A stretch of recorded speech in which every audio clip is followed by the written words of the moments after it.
Hello, everyone. Hey, everybody. Happy Friday night. I'm Adam. This is Shawn, and we're doing cocktails and vinyl. Cheers. Cheers, everyone. Shawn, did you pull some vinyl? Oh, maybe a little bit. So did I. Hey, look at that. Look at that. Look at that. Cha-ching. Cha-ching. Yeah. Wow. Happy Friday, Shawn. Yeah, you too. Good to see you earlier today. Yeah, that was cool. Shawn stopped by the Raleigh location, hung out for a little while. Yeah. We did some cool stuff, I think. We talked about records. That tends to be a big topic of discussion, especially when we're at your record shop. Yeah. That's for sure. What are you drinking?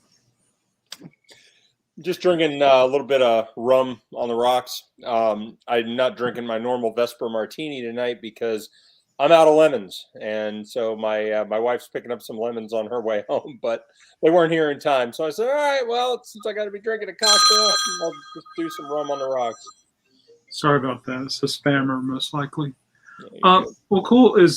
So does that mean it's just rum only? yeah.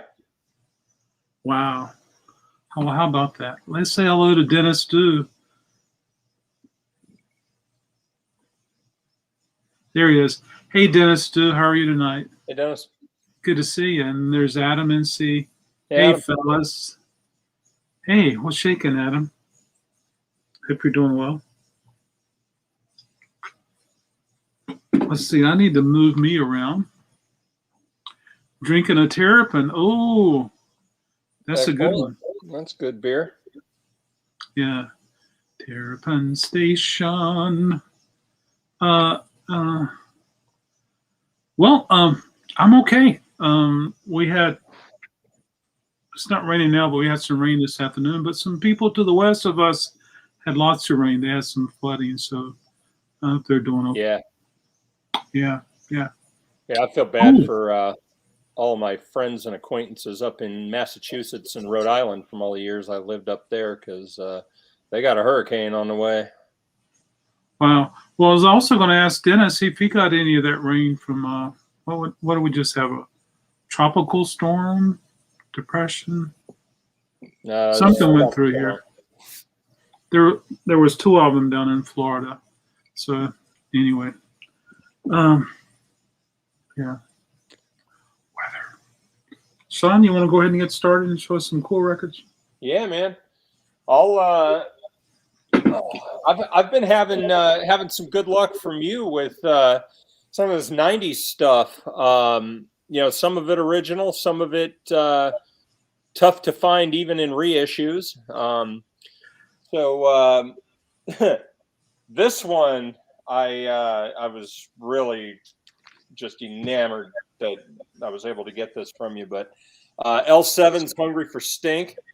Man, if you've never listened to L7, this is an all-female punk band. They were just great.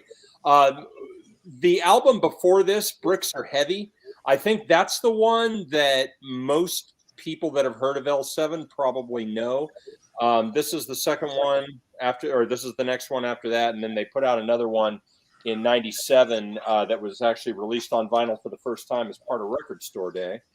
And this one is a 1994 original, released on Slash Records, pretty well-known label. Nice clear blue vinyl. So it looks and sounds great. So this was a huge pickup for me. That's a good record. I enjoyed listening to it. And for an LP, we just didn't see that much colored vinyl at that period. 7 inches we saw colored like crazy. Yeah, it's kind of funny. What's actually interesting is another 90s release, Everclear's So Much for the Afterglow, that came out in '97. I bought that brand new in '97, and that's on the exact same translucent clear vinyl as this. But yeah, I mean, I have a couple of colored things from the '90s, but not much. And Yeah, the other thing about the 90s, though, that's when picture discs, I feel like, started to actually become listenable.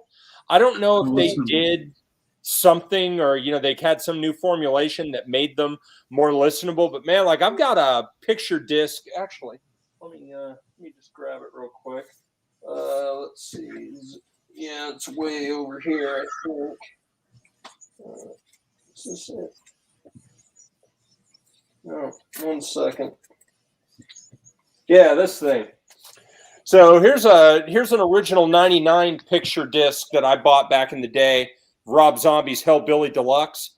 Mm-hmm. Man, this thing, I've been listening to this for 22 years now, and it still sounds as good as the day I bought it. So very cool. Yeah. But yeah, picture discs were always one of those things. I remember, as a kid hearing people, in the 80s and stuff, I was hearing people going, don't go and actually listen to picture discs. You don't buy picture discs to listen to them. They're for display. They sound like crap, blah, blah, blah. But wow, I just don't have a desire to have anything that I can't listen to. Right? Yeah, absolutely. I'm totally with you. Apparently, Dennis too is getting some of the residue of that storm. Well, I hope it goes by fast if it hasn't. Yeah, Adam, I have that one as well. Yeah, that's actually a fantastic cut. Whoever cut that should have got a pat on the back. That is a fantastic sounding pressing. I have one, don't I? Not Crack Review, but another one. Yeah, musical chairs. I can't remember if that's colored or not. I think it's black. Yeah, it's black. Black is a color. Yeah, well, yeah, it is. And that's one of the arguments I always use when I hear people. Yeah. Oh. Adam, yeah, I pity.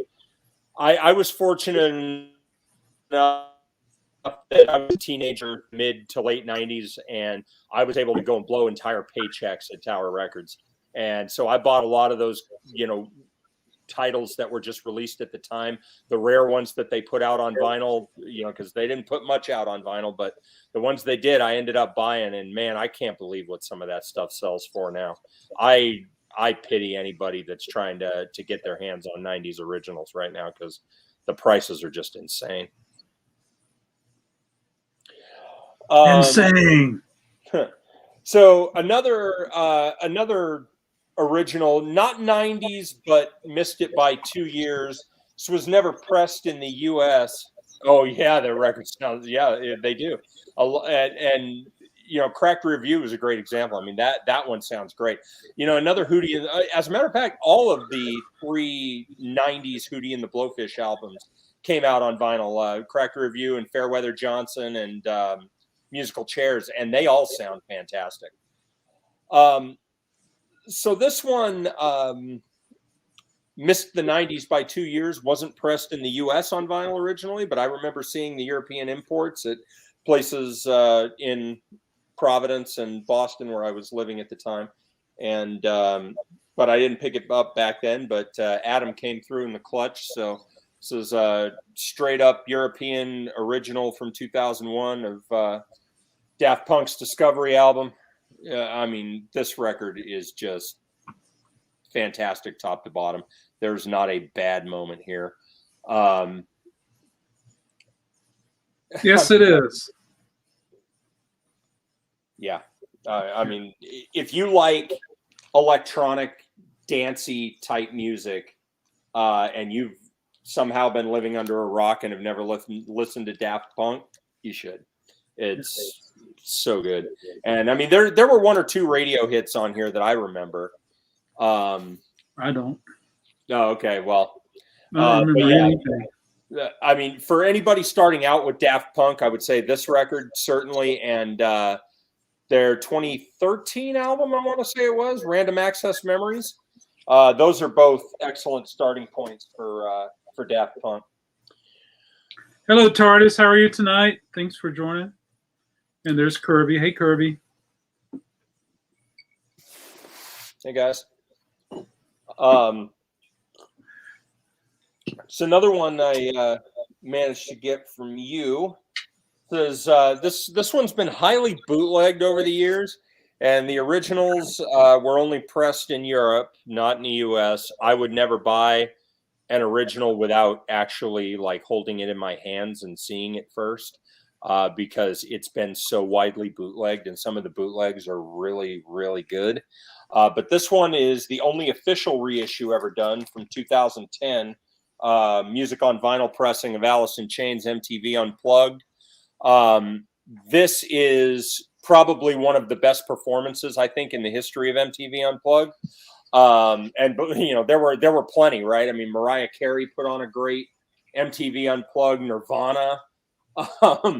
And as a matter of fact, you know, one band that did a fantastic MTV Unplugged but never ever released it as an album was Live. Live did an MTV Unplugged in '95. I want to, yeah, it would have been '95 because they were on the Throwing Copper tour at the time. And their MTV Unplugged is great, but for whatever reason, they never ever put it out as an album. Wow. So, but yeah, this Alice in Chains Unplugged is killer. Oh yeah, that's easy to do. Yeah, that's real easy to do when you're into '90s originals, man.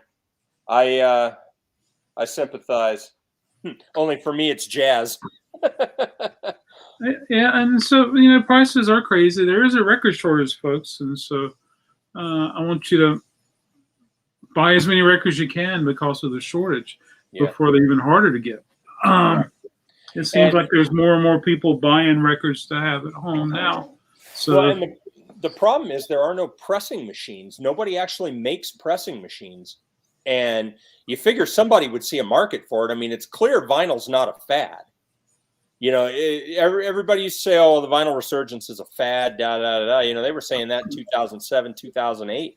I mean, you know, I'm sorry, fads don't last 15 years. So you figure somebody would come up with a pressing machine that could be sold so we can get some more pressing plants back online.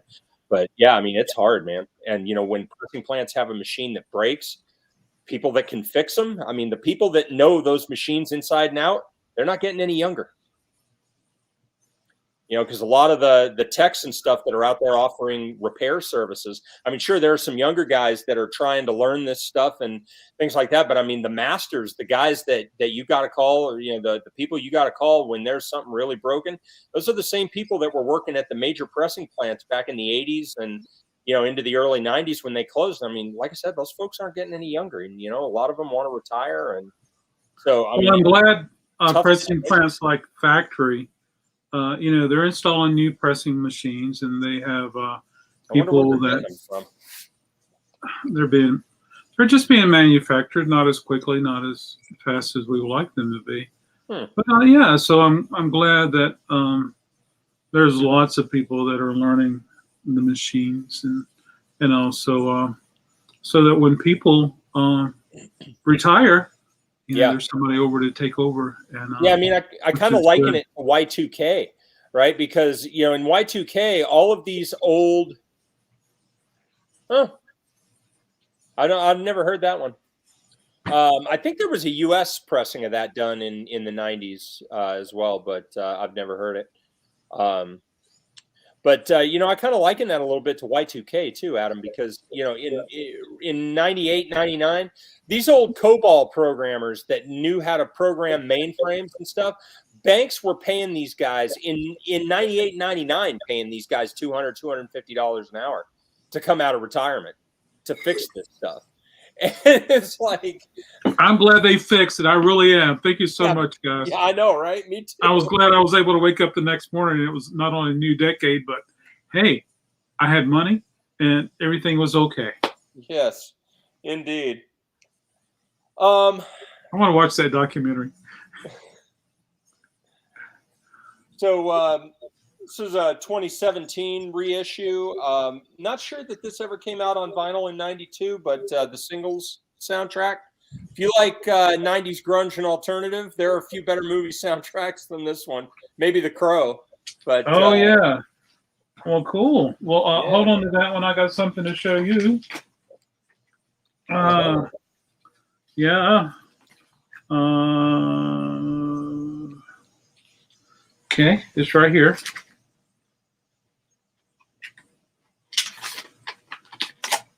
Well, I'm gonna make myself bigger. There you go. Wow. Look at that. Oh yeah. That's cool. When? Yeah. What record store day was that for? Is that a 17. recent one? I think it was 17. Okay, so it was a while back. 15. Oh, okay. I'm sure Alan, Adam, what's Adam's channel? Adam,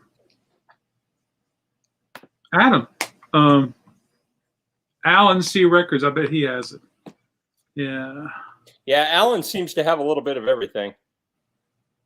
Well, he was there for those early RSD titles. My favorite Pearl Jam song is on that album, State of Love, Love and Trust. Good stuff. Good stuff. This was a nice find today from you.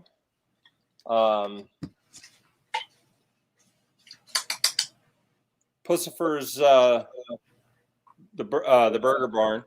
So you know, for people who don't know about Pussifer, it's a project of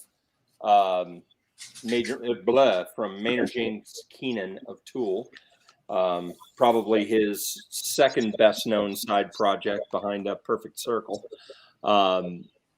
So pretty stoked to find this. I have never heard Pussifer live, so this will be an interesting one to check out. I've only heard their studio stuff. And speaking of Maynard James Keenan side projects, this is a really nice, this came out in 2000 originally. This was a Perfect Circle's first of 4 studio albums. Yeah, I'm with you, Adam. I mean, given the choice between listening to Pussifer or APC, I'm going to listen to APC too. But yeah, this was APC's first album. Best known probably Judith. Anybody that was listening to rock radio around the turn of the century will know Judith. So this is a 2008 reissue. Sounded very good from the one side I've been able to play so far. So, Oh man, maybe next time.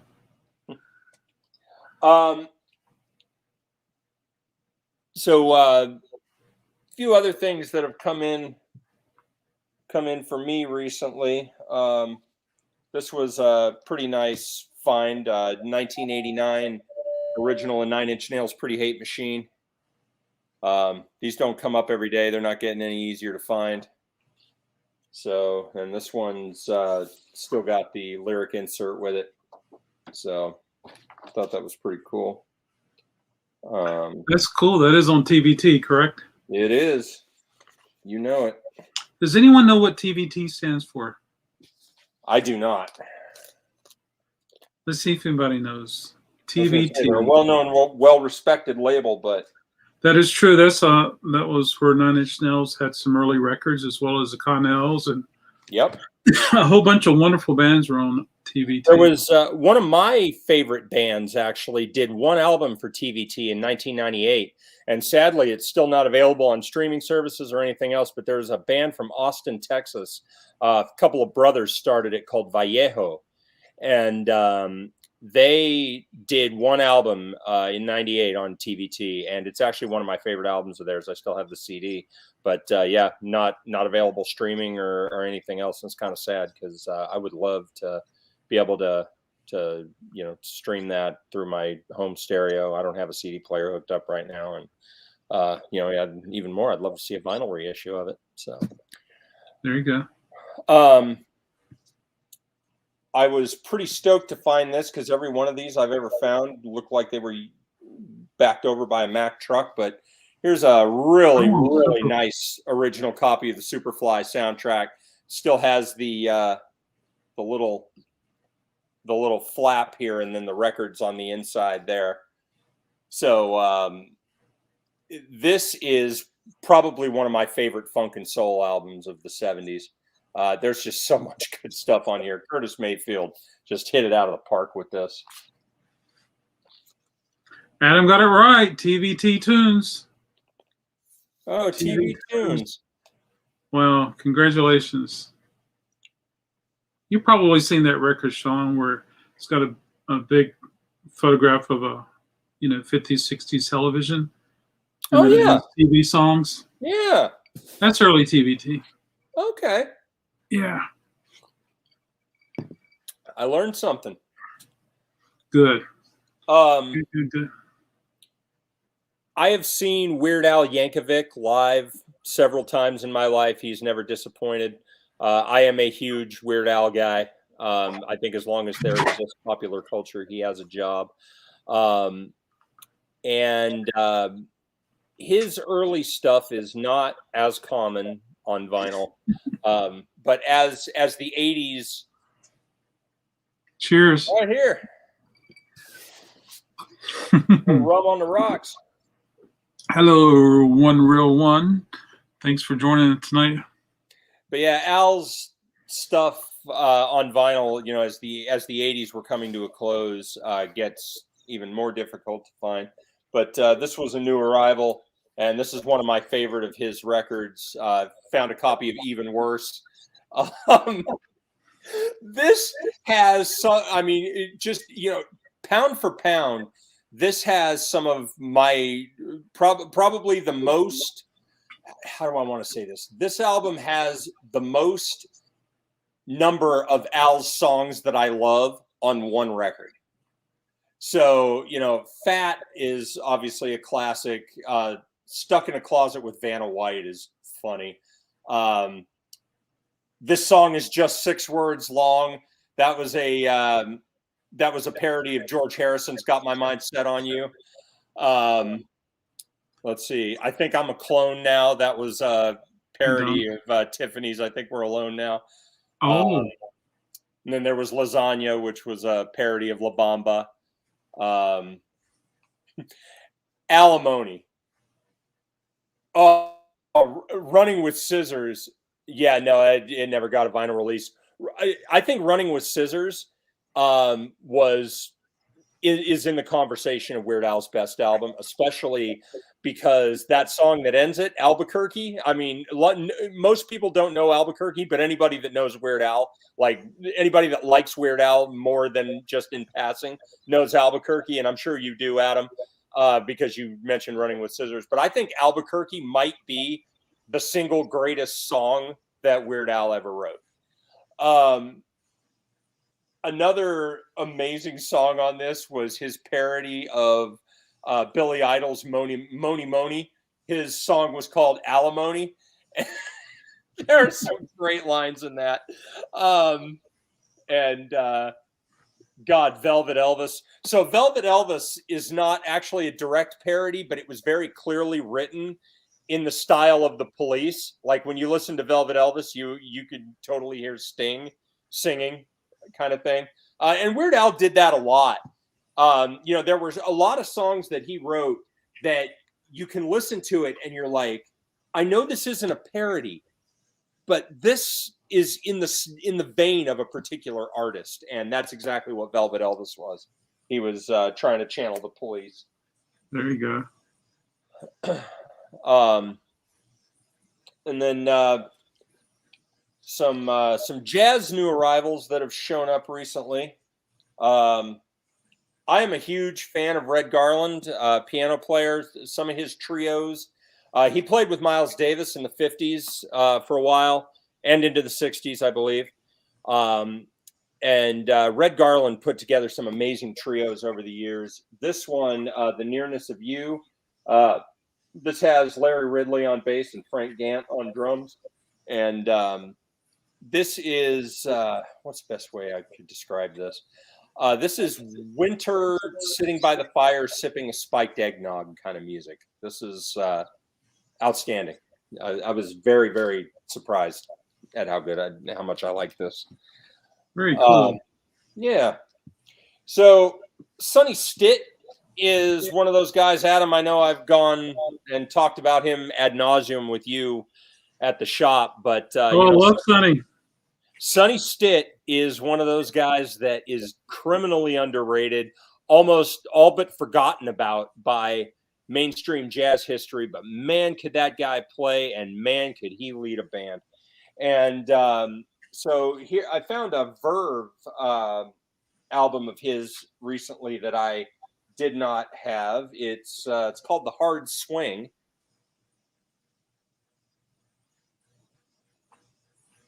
I think that's Adam, it's one of those things, right? I mean, jazz is definitely a rabbit hole, and one of the things about jazz, if you're going from a rock upbringing into jazz, for me, it was like learning about music all over again. And all it took was one album. It was Charles Mingus's Mingus Ah. I had seen Mingus's name on countless lists of best bassists to ever, or best humans to ever pick up a bass. And I brought it home because I liked the cover art. And this would have been around, I don't know, 2004 or so. I remember my wife had gone skydiving that weekend, so I was by myself. I picked that album up, and I had thought up until that point, to me, jazz was just granddad music, right? It was, when somebody mentioned jazz to me, I either thought about smooth jazz, that schlocky crap that was on the radio in the 80s, or I thought about 30s and 40s, like dance hall jazz, Basie Ellington, Cab Calloway, that kind of stuff. And, that was the stuff my grandparents liked. And I put on Mingus and I thought I was buying a bass album, right? Because Mingus was a bassist. No, instead I get this 10-piece ensemble, which Mingus would tell you was a small ensemble. And I listened to it once and I was just like, yeah, this is granddad music. I don't like this. But then I said, hold on a minute. I said, if this was a rock album that didn't grab me on the first listen, I'd play it over again, see if it did anything for me, right? So I played it again. And that night I played it again, and I played it again, and I played it again. And by about the seventh time, I said, wow, if this is granddad music, then granddad's hip as fuck, because this is awesome. And that was what really kind of sent me down the jazz rabbit hole. So, man, it just takes that one record, and one day you might hear it and you just be like, whoa, okay, this is kind of clicking with me. All right, so what else in this vein do I like? And we have the internet now, which can really help with that. So I'm telling you, man, just one day, if you hear a jazz album and it clicks with you, go with it. Very good.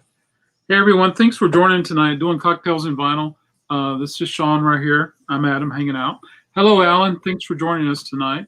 Adam said he's making a note of that. And I always tell all musicians, everybody that comes into the shop is a musician. I was like, you got to find your instrument. You got to find some jazz music by that that goes along with the instrument you like. And I said, and also, if you enjoy listening to rock and roll, you got to listen to some of this jazz and figure out where a lot of this stuff came from.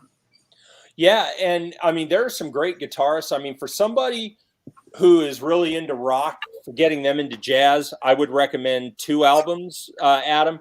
I don't know that Mingus is a great start. It was a start for me. I don't recommend it as somebody else's introduction to jazz because it's a tough intro. But one thing I would recommend for you would be Grant Green's album, Idle Moments, which actually, conveniently, I believe Adam has on the wall right behind him. So Idle Moments is a great one from Grant Green. And another one is the album Midnight Blue by Kenny Burrell. Grant Green and Kenny Burrell are both very widely known and well-respected jazz guitarists. And they play electric guitar. And both of those albums came out in the 60s. And I would highly recommend giving those a listen and see if those do anything for you. If those do anything for you, then there's a lot more where that came from. So the sad thing for me is that in the 80s, we had a radio station called The Wind, and all they played was smooth jazz. And so I kind of got turned off a lot by the term jazz. And then when we would have Artsplosure, there would be a lot of live jazz music, but it was smooth jazz. They sponsor stages, and I was like, oh, okay, thank you so much. It wasn't until I opened up the Krate and everybody was screaming about all these cool jazz players, and I was like, got to check them out. And so there you go, folks. Oh, yeah, very much so. Yeah, Peter Criss, he loves jazz. He's actually a big jazz head. I've read some interviews with him where he just talks all about jazz. I think if you got Peter Criss talking about jazz, like really talking about it, he'd probably miss his flight. Yeah, So next one in the jazz new to me pile, an original Blue Note. Actually, have not gotten around to playing this yet, but I have high hopes for it. An original copy of Sonny Rollins Volume 1, Blue Note 1542. These early Sonny Rollins records on Blue Note are outstanding. I have actually a 2015 pressing of this, a Blue Note 75th anniversary. So assuming that this one sounds good, this will replace that on the shelf. So, you know, it's a fairly clean cover for a jazz album of its age. So yeah, so looking forward to digging into that. And then last jazz new arrival. This one came from you, Adam. You know, Lenny Niehaus is a pretty underrated alto sax player. Was actually a very good friend, apparently, of Clint Eastwood, who himself is a very big fan of jazz. And Lenny Niehaus actually did some of the music in some of Clint Eastwood's films over the years. Yeah, so this is Lenny Niehaus Volume 1 on Contemporary Records, which was a great West Coast label. If anybody out there has watched any of my other Cocktails and Vinyls, I've talked a little bit about Contemporary in the past, but Contemporary and Pacific Jazz were two of the biggest West Coast labels. West Coast jazz, or cool jazz as it's known, is a slightly different style than the stuff that was coming out on the East Coast, mainly in New York during that time, late 50s, early 60s. The stuff that was being done in New York was a little bit harder edged, a little faster paced. The West Coast style is a little bit slower, a little more meticulous, I think. But West Coast jazz is good stuff, and this is an excellent recording of it. So let's see, is that all I pulled? I think that's all I pulled. I didn't know how long we were going to be going today. Oh, I figured maybe 45 minutes. I'm still pricing records. I got an estate in this afternoon, and I like to get it priced as quick as I can since it's fresh on my mind after inspecting. Anything you think I'd enjoy in that? Absolutely. Nice. Absolutely. I'm thinking about doing a Sunday morning sale of what came in today. Yeah. Absolutely. Duly noted. Sunday morning, folks. Yeah. I'm still working that crazy estate I purchased that had Tool and Perfect Circle and all those other cats. And I've been pricing a big sack of sevens. So lots of craziness here. It really is. One of the favorite covers of one of the sevens is this one. I just love stuff like this, which I saw a lot of in the 90s. Oh yeah. Actually, can I go grab a record real quick, because I've got something that's in that vein. All right, hold on just a second. Yeah, I love this stuff. Back when I was on KNC and I was doing Pipeline, it was always fun to find garage bands that were doing cool things like this. And then there you go. Yeah. But anyway, thanks for hanging out with us tonight, folks. I really appreciate it. I had a fairly good sized estate come in today, and they came in from, 2 hours away, and for whatever reason they chose me, and I was really happy. So been working on that, probably work on it before I get out of here today. So here you go, Adam. This was a California group. This came out in 2002, but it's the artwork is sick, very much in the vein of what you just showed. The Demonics Ritual on the Beach. Demonics, you have that. Very cool. Yeah. Oh, yeah. I have that on CD. You know this record? I do. I have it on CD. Yeah. Okay. Yeah. This was actually pressed in Germany, and this thing is on 220 gram vinyl. This is the heaviest album I own. Wow. Weight-wise. So I mentioned a lot of this stuff was like garage, but I also forgot the fact that a lot of this was surf music. There was a lot of surf that was had that ghouly look or whatever you want to call it. Yep. Yeah, that Demonics album is excellent. Well, I got a lot of stuff when I was doing Pipeline. I got lots of CDs. Absolutely, yeah. Oh, I bet. And it was fun. Yes, lots of cool things. Now, when you were working at the radio station, when you guys would get promo discs in and stuff, I mean, was it just a grab bag of, whoever got it first got to keep it kind of thing, or?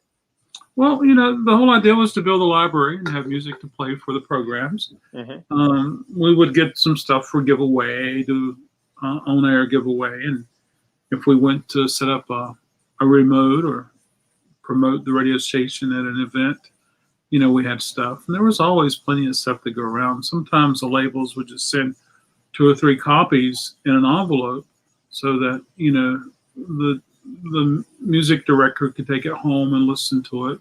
Mm-hmm. And cool things like that. I remember one day there was an interview for a band called The Origin, and they did the interview, but their label mailed out a case of CDs. Well, the CDs didn't arrive until the next day, so I was able to take one of those with me, and that was a very good listen. But the only programs that were getting vinyl were the hip hop show and the local show, and most of those were 7 inches. Okay, yeah, that would make sense around that time period, yeah. But I tell you one thing, hip hop, they kept it going. I used to think that I said, man, this artist named Tommy Boy, he has got so many records, and then I later realized it was a label. Yep. Yeah, you're right, man. Hip hop and punk were the ones keeping vinyl alive in the 90s. Right. And when I would go see shows in the 90s, I would sometimes, buy a 7-inch, but I didn't buy that many 7 inches. And it was always fun to go to, the local record stores and look through their new vinyl and look through the vinyl of the 7-inch vinyls of local independent. Yeah. Adam, there was a band that played at the Wake Forest Listening Room, which is across the street from RecordKrate Wake Forest. And the band came in one afternoon to say hi. And I like it when bands do that. I take their image and I put it up on Instagram. And they came and brought me a CD. And I went over and saw them. I stayed about halfway through. And yeah, that's what I did. I think it's going to be a long time before I even go to a small show like that again. Yeah, I didn't go see nada. Yeah, I went to Walnut Creek Amphitheater or whatever it's called now, Coastal Music or Coastal Credit Union Music Pavilion or whatever it's called. But I went to Walnut Creek about a week ago, and a little over a week ago, and saw Korn and Stain. Oh yeah. That was pretty good. I was more there for Korn. I don't really care much for Stained, but Korn was fantastic. And then Sunday night, I'm going back to Walnut Creek, and I'm going to go see Alanis Morissette and Garbage. Garbage. Yeah, that'll be good. Wow. And then trying to think, I'm going to the Ritz in October. So I got 2 shows in October. Going to the Ritz to go see Exodus, Testament, and Death Angel. So go get some thrash in. And then I'm going to go see Slipknot in late October. I think that one's at Walnut Creek as well. And then in November, I'm going to see Genesis in Charlotte. Oh, cool. Are you going to see Kiss on the 28th? I think that's still on go, isn't it? I know that some shows are being canceled. Yeah, no, I think Kiss is still a go, or at least as far as I know it is. Mm-hmm. Very cool. Yeah. Well, I hope everyone is safe. Yeah. Yeah, that's why I'm trying to go to the outdoor venues as much as I can. Okay. So far, says Adam. Yeah. However, prior to the pandemic, there was those years of my eye surgeries and such. So I can't remember the last big show I've been to. I really can't, folks. Yeah, I've been invited to go see a group. Darn it, Primus? No, Yeah. Primus. Yeah, Primus. Yeah, they're Primus is on tour right now, performing Rush's "A Farewell to Kings." Yes, Primus and the Sword. The Sword. Yeah. So I got a Sword record up in Wake Forest. I have to listen to that, and they're doing "Farewell to Kings." Is that right? Yeah. Yep. Man, I wish they were doing. I saw Primus open up for Slayer. Right before the pandemic hit, November 2019, Slayer was doing their final tour, and they played PNC in Raleigh, and it was Phil Anselmo and the Illegals doing Pantera stuff, and then there was Ministry was the second band, and man, Ministry was awesome. It's incredible to me that Al Jorgensen is 62 years old. No, I'm sorry. He's 64 now. He was 62 when he did the show, so he's going on 64. Wow. And then, so it was Phil Anselmo and the Illegals, Ministry, Primus, and then Slayer. Wow. Well, that's awesome. I had tickets to go see, was it Primus and Shawn Lennon? Yeah. Well, yeah. So it was the Claypool Lennon Delirium. That was it. Yeah. Yeah. That album they put out a couple of years ago, that's a killer record. Yeah. But I gave my tickets to someone else. I don't know why, but at the last minute I was like, hey, you can just have my tickets. And so I did that. And Cat's Cradle's a pretty cozy venue. It's not as big as it used to be.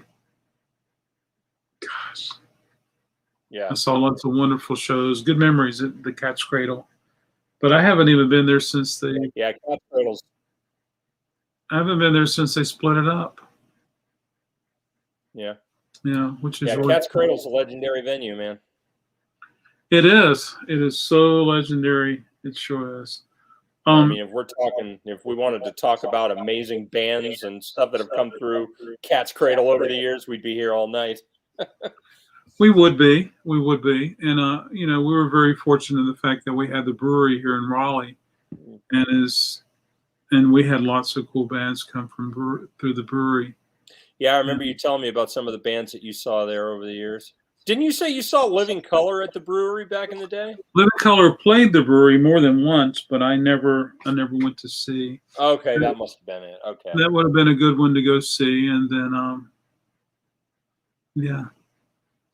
someone had a ringtone today of Cult of Personality. So that was really cool to hear. Yeah, absolutely. Shawn, you got big plans for the weekend?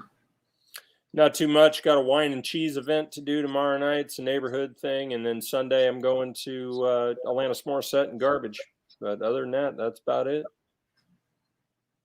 Are you looking forward to their merchandise table that is Garbage? Yeah, I might get a shirt. I'm not going to buy any music. I've got all their albums, so that's all I need. Do you think maybe they'll have something just special for the tour? I don't know. They might. We'll see. Yeah. Adam says, I'm so glad I got to go to a few shows at the brewery. Was sad when it was torn down. I was too. The more I think the only really interesting concert story I have was I saw live on the Throwing Copper tour in 1995. I saw them at the Wilson Theater in Fresno, California, which is my hometown. Mm-hmm. And what's interesting is the footage from that concert was actually used in the music video for White Discussion, which is the final song on Throwing Copper. And I think it was the last single that came out from that album. But the band played 2 performances of the song to an empty theater, and then they performed the song in concert.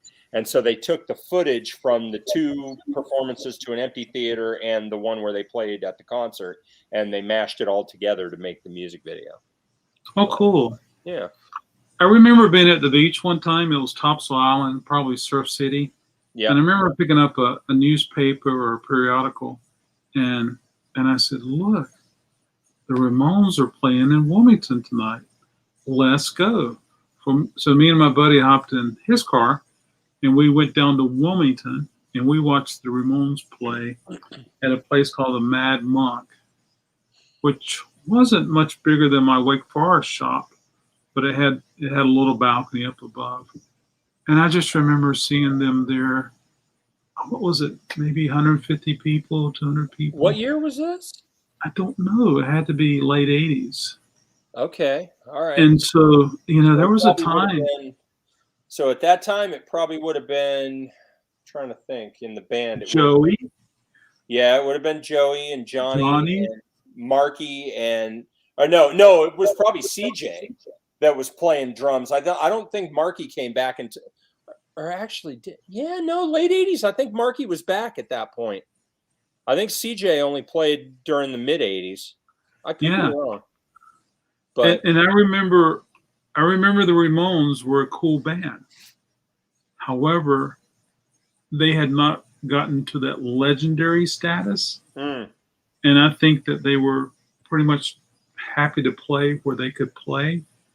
And I don't remember the place being packed at all. I remember being able to freely walk around and walk up to the stage. And then probably, I'm thinking in 93 or 94 when I was in college, I went to go see probably so. I went to go see the Ramones at the, what's that place on Creekside we have? Is it called the Ritz? Yeah. It was at that venue. I'm not sure what it was called. If it was Disco Rodeo or whatever it's called. And I went to see him there. Yeah. And I was like, whoa, this is much different than when I saw him a few years before in Wilmington. And it was just all right. So I got my history straight. CJ is the one that replaced Dee Dee.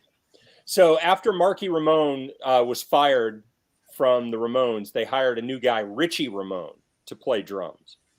And so depending on when in the 80s you would have saw them, you either saw Richie on drums or you saw a very newly rehired Marky Ramone. And what was funny is when Richie was dismissed from the band before they rehired Marky, they had 2 shows to play and they didn't have a drummer.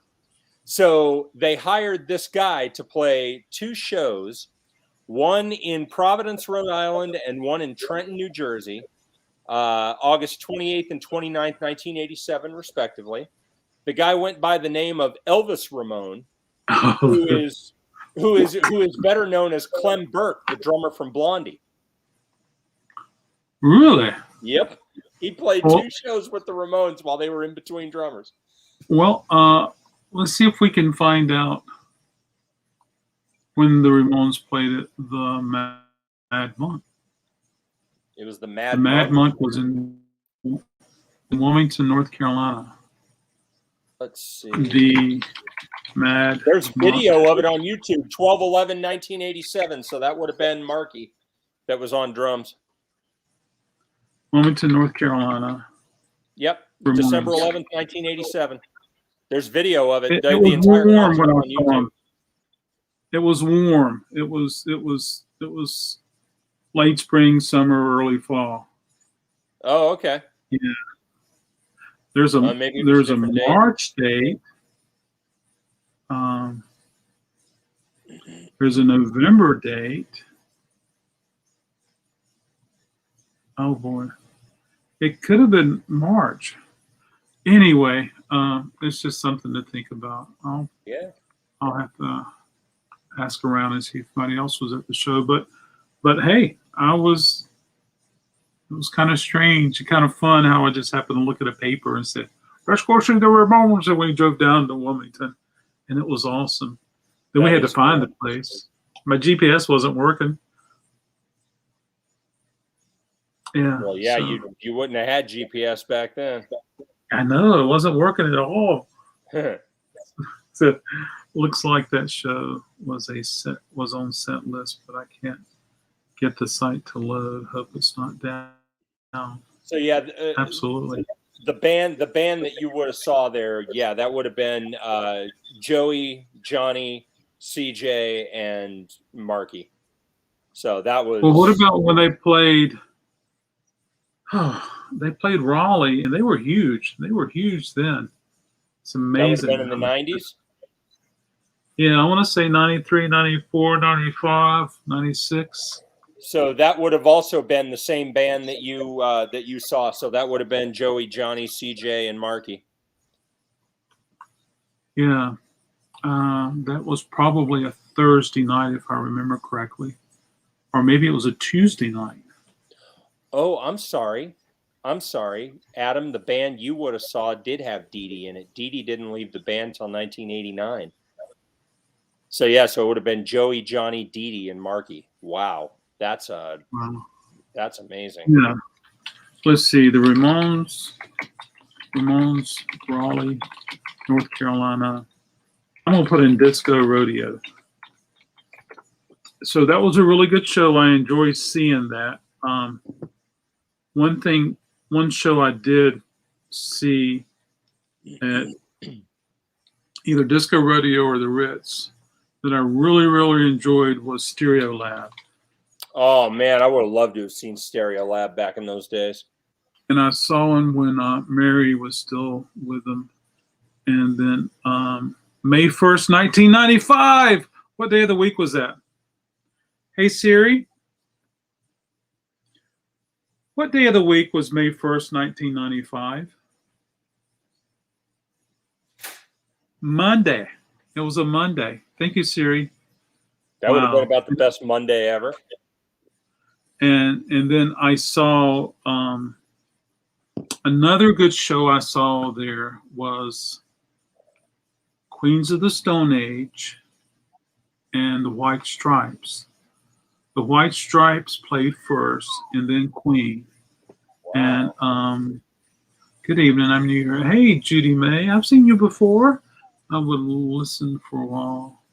Oh, I would listen. Thank you so much, Judy May. Good to see you. Thanks for stopping by. And I went to see the White Stripes. I like Queens of the Stone Age, but I kind of like that one song. Da da da da da da da da da da, where they talk about drugs and drugs and drugs and drugs. So I like that one.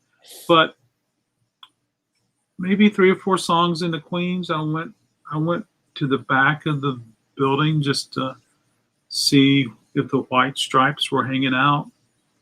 And it turns out that I spent about an hour and a half, me and some other people just hanging out, talking to Jack White.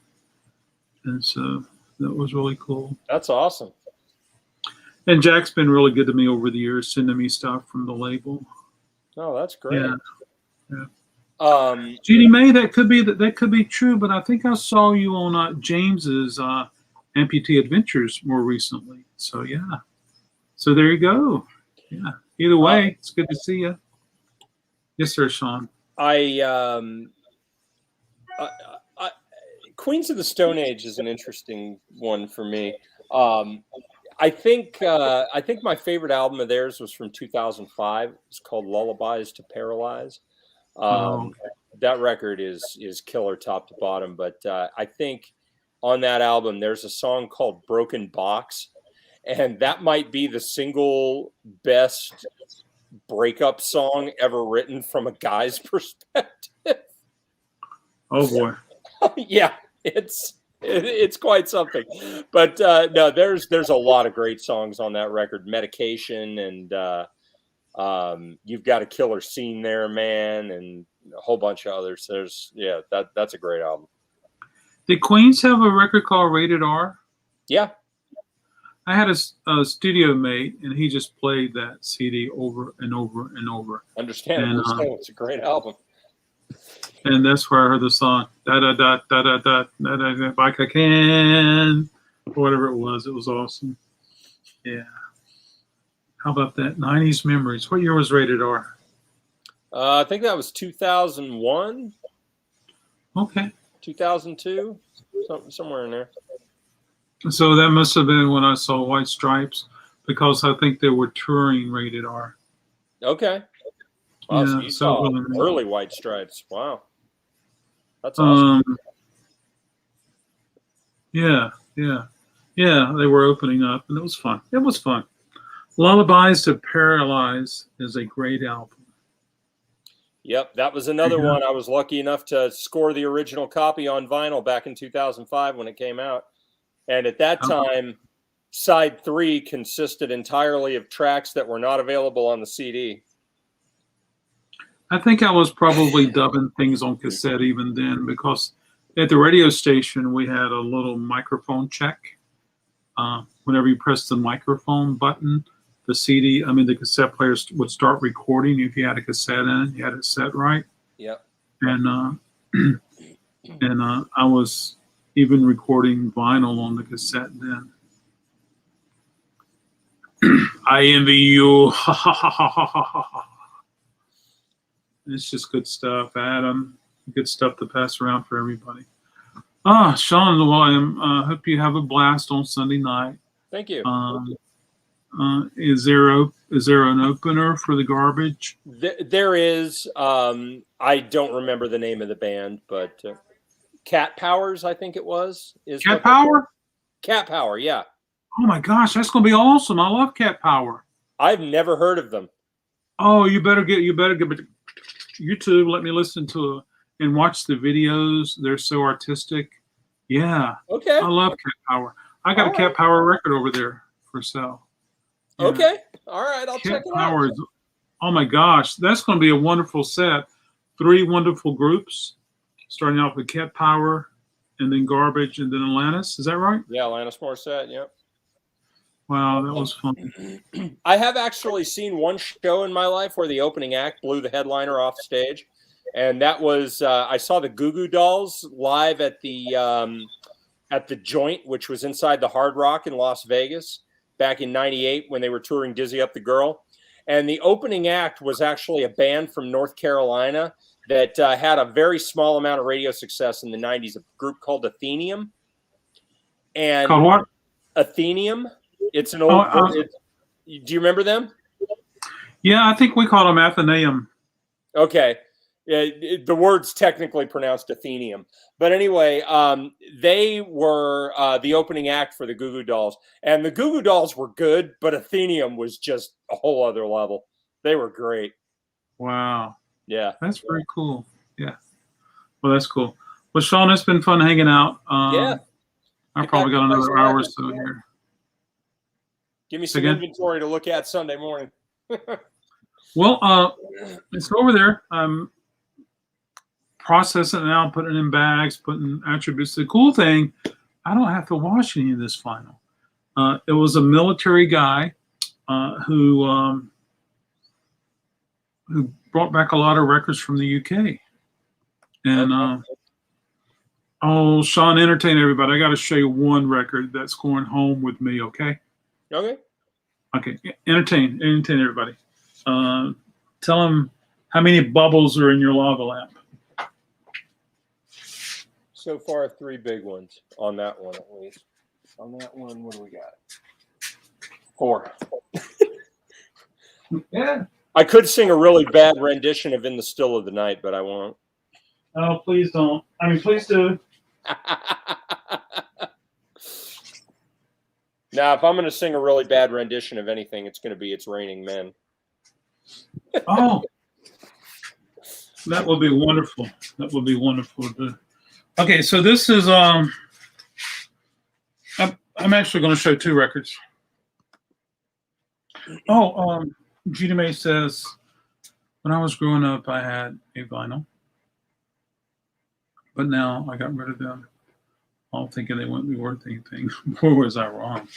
Not only that, Gina May, you were led to believe that not only were they not going to be worth anything, you were led to believe that they're not going to be around and nobody wants them. Might as well just throw them in the garbage. Yep. So this one right here is on It's on Brother Records. From the Beach Boys? So this is Smiley Smile. Nice. So I'm excited about this one. I probably will not take this one home, but there you go. Cool. Yeah, and that's the copy I've got. That's a great sounding copy. I don't even know if there was a version before Brother or not. No, no, there wasn't. Yeah, there were 2 of these in there. You know, that made my day.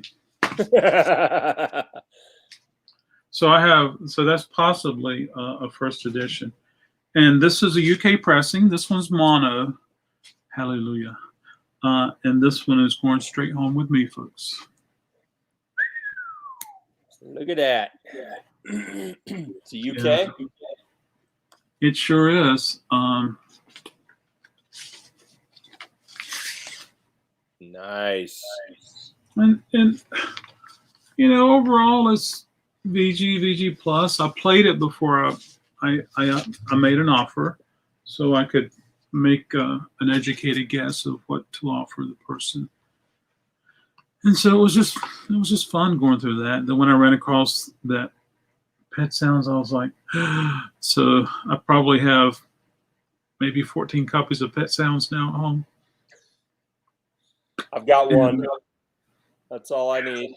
One to play. I tell you, even the current newer pressing sounds just as good. So there we go. Yeah.